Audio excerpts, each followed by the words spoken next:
Hey guys, what's going on? Welcome back to the channel. Appreciate you being here. Today I wanted to give you a quick update on my testosterone journey. So I recently did a video where I talked about my supplement regimen, basically just supplements that I take on a regular basis. And I also mentioned in that video that I was going to be adding a new supplement to my regimen, and I was going to do that for 90 days. And my goal was to see what effect, if any, this supplement would have on my testosterone levels. So today I wanted to talk about that. I'll tell you what the supplement was, how much I took, and if it did have any effect at all on my levels. Before we go any further, anything I say in this video is not meant to be construed as medical advice. We're all different. We have different physiologies. All I'm hoping is that you'll listen to what I have to say, do your own research, draw your own conclusions. Maybe you can take my experience and use some of what I've done or what helped me, apply it to your situation, and hopefully you'll get some benefit from it. I also want to reiterate something I've said many, many times in my videos before, and that's the fact that none of us will ever supplement our way out of poor health. The first step to recovery, the first step to getting your health back, keeping your health, is to always stop doing the things that are causing your issues in the first place. If you remove the cause or the causes, the negative effects, it stands to reason, the negative effects are going to go away, right? So once you do that, you instill consistent, healthy lifestyle choices into your life.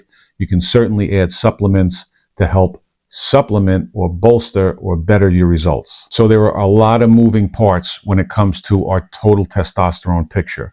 But today we're going to be concentrating on three numbers, and that's going to be, number one, our total testosterone number, and that's basically the total amount of testosterone that's produced by your body.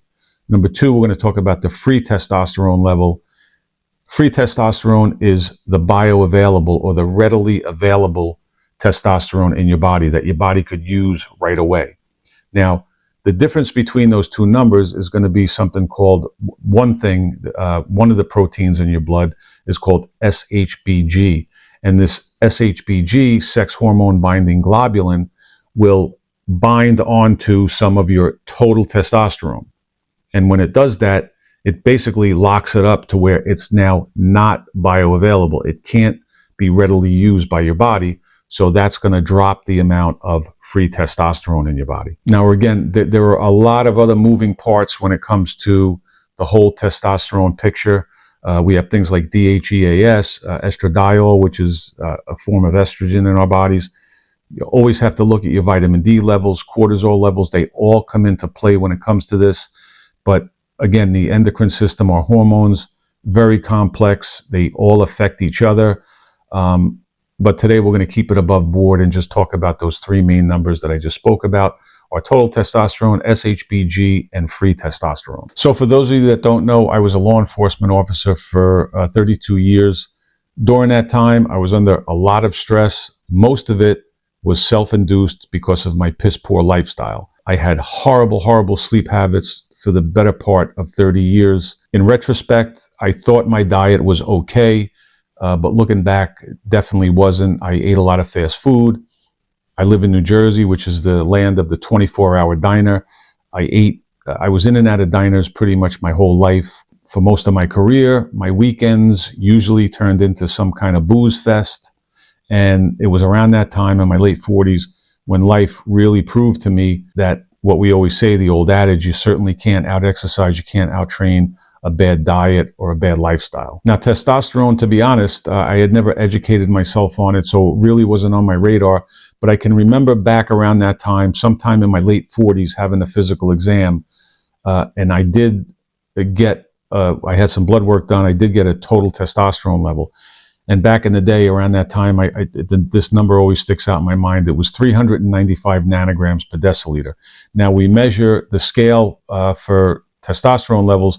It's going to vary a little bit depending on what lab actually does your tests. But generally speaking, we're looking from, on the low end, anywhere from 250 to 300 nanograms per deciliter, up to, on the high end, 900 to 1,000 nanograms per deciliter. So anywhere in there is your range.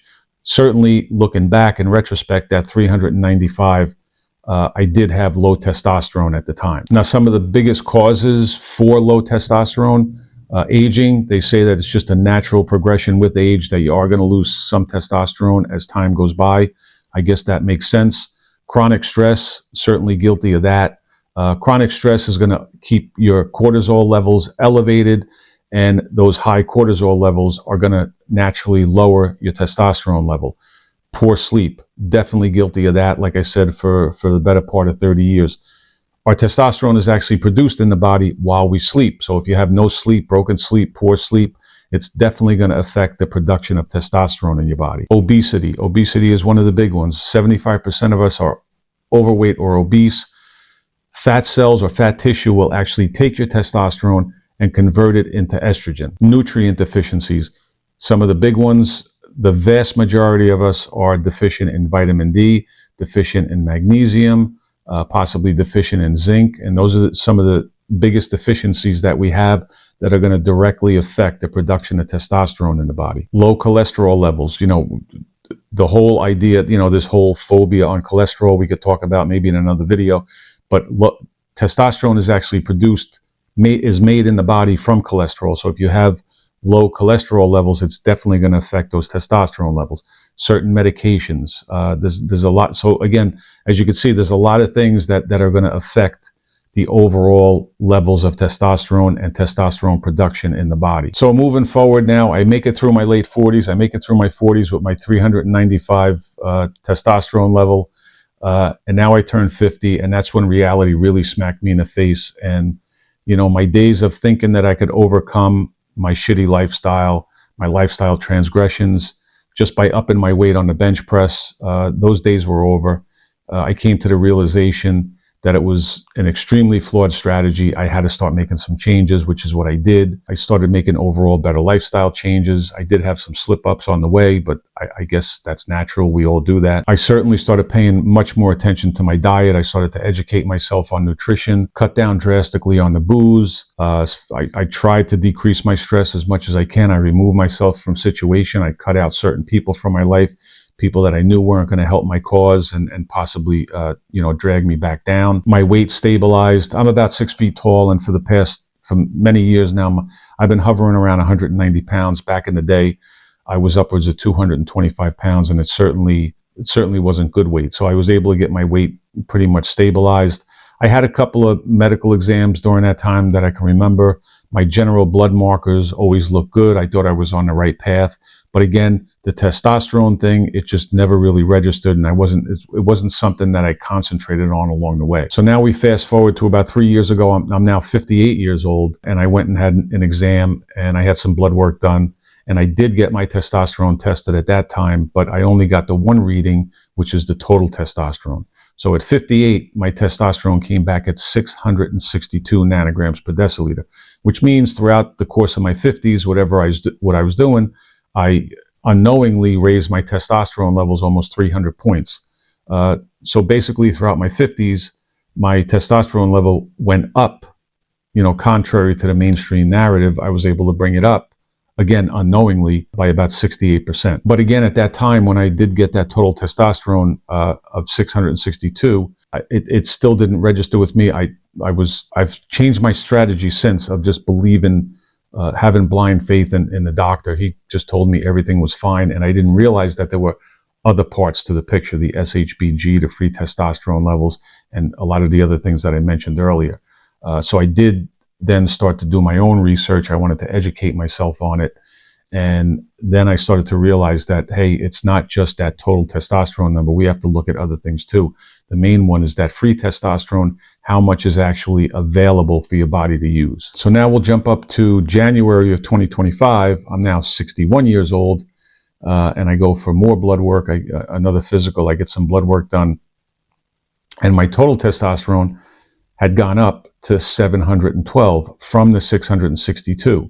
So during that time, my total testosterone went up 7.5%. I also did get a reading for the SHBG and my free testosterone. I come to find that this SHBG, this binding protein in my blood, was actually on the high level, right? So that came back at a reading of 94.5 nanomoles per liter, which is high on the scale, very high on the scale, actually. My free testosterone was not extremely low, but definitely towards the lower end of the scale, and that was 71.4, and that's measured in picograms per milliliter. But that's kind of irrelevant. We'll just stick with that number of 71.4. So again, the testosterone, the total testosterone did jump up by 7.5%, but this high level of SHBG was binding a good portion of that, and it was bringing down the total amount of my free testosterone, the bioavailable testosterone. So in my research now, I came to find that supplementing with boron, with the mineral boron, could possibly raise your testosterone and simultaneously lower the SHBG, which would in turn raise your free testosterone. And that's when, like I mentioned in the previous video, that I was going to incorporate this boron supplementation for 90 days and see what effect it had on my body. So I did do that, and I used boron in the form of boron citrate powder. And I did roughly between 5 and 10 milligrams per day. My measurements may have not been, that on point, but I was definitely getting a minimum of 5 and not more than 10 milligrams a day of boron citrate. I did that for 90 days. Then in April of 2025, I went back and I had some more blood drawn to see exactly what this boron supplementation, what effect, if any, it had on my blood, on my testosterone levels. And I come to find that my testosterone, my total testosterone level now had gone from 712 nanograms per deciliter up to 802. So in that 90 days, I was able to increase the total testosterone level by 13%. Simultaneously, that SHBG number did in fact drop 5.5%. It went from 94.5 down to 89.3, which is a good sign, because that would mean less SHBG, less of my total testosterone is going to be bound up, which means that my free testosterone level should have gone up. And in fact, it certainly did. It jumped up 20% from that level of 71.4 up to 85.4. So I think I could safely say that in my experience, the way the boron affected my body, it was certainly a benefit. It certainly helped me out. Definitely strong evidence in my book. But again, it was a supplement. I wasn't using the boron to try and fix my transgressions. I kept my diet. I stick to my diet, relatively whole foods, 80 to 85% of the time. I do try to regulate my sleep patterns. I exercise as much as I can, as often as I can. I do everything I can to manage stress in my life, which is certainly going to make a difference. So these other things that I'm using are, again, there to supplement or help better the results that I'm going to get from my healthy lifestyle choices. So just to wrap things up, guys, and put it in a little bit of perspective, if I go back to my late 40s, where I was a little bit out of control with my lifestyle, I had my testosterone level was 395. Fast forward to now, I'm 61 years old. My testosterone level is over 800, which means that in that time frame where my testosterone, according to the mainstream narrative, should have even gone lower, I was actually able to raise my testosterone by 110% during that time. Now, my results certainly didn't come from TRT, using something like TRT. I've talked about that before in my videos. I know that there's a lot of people that take that option. Personally, I don't agree with it, but it's a personal choice on your part. If you do it, I hope it helps you. I hope you do it the safe way. And I hope you get some benefit from it and you don't realize any of the downsides to it. My results came strictly from these long-term, consistent lifestyle changes. I'm going to say it one more time, consistent. It has to be consistent. I do that as often as I can. I make the best choices that I can. And again, adding in some of the supplementation and just overall learning what matters, what works for your body and what doesn't. So you guys can go back and look at that previous video. Again, I'll link it down below where I talked about my overall supplement regimen. But for the past 90 days prior to my last testosterone readings, it consisted of the boron citrate, about 5 or 10 milligrams per day. I supplemented with zinc, with magnesium, always with vitamin D. I kept my diet strictly to the whole foods like I've been doing for years now. I didn't change my workout schedule. I kept that, pretty much to what it was. So there were no other variables really that I can think of other than in the past 90 days, other than the boron supplementation. So that's about it, guys. I hope this helps you in some way, shape, or form. The bottom line, you don't want to rely on just your total testosterone number. You always want to look deeper. I think a good starting point is to make sure if you're going to have your blood tested for your levels, you always want to look at, obviously, the total testosterone, that SHBG number, and your free testosterone levels. That's going to be your starting point, just to give you a good idea of where you're at. Most importantly, fix your lifestyle. If you're serious about your health, start tracking your numbers. Take ownership. Stop doing the things that make you sick before you try and cure yourself, right? Your health is always going to manifest itself from the inside out, right? Not from the outside in. So I'll cut it there, guys, until the next one. I appreciate everybody watching. Leave me a comment down below. Let me know about your experience. If you're into the whole testosterone thing, are you tracking yours? What works for you, if anything? Let me know how it goes. Hit that subscribe button. Everybody stay safe. Get your reps in. Stay healthy. And I'll talk to you in the next one. Thanks, guys.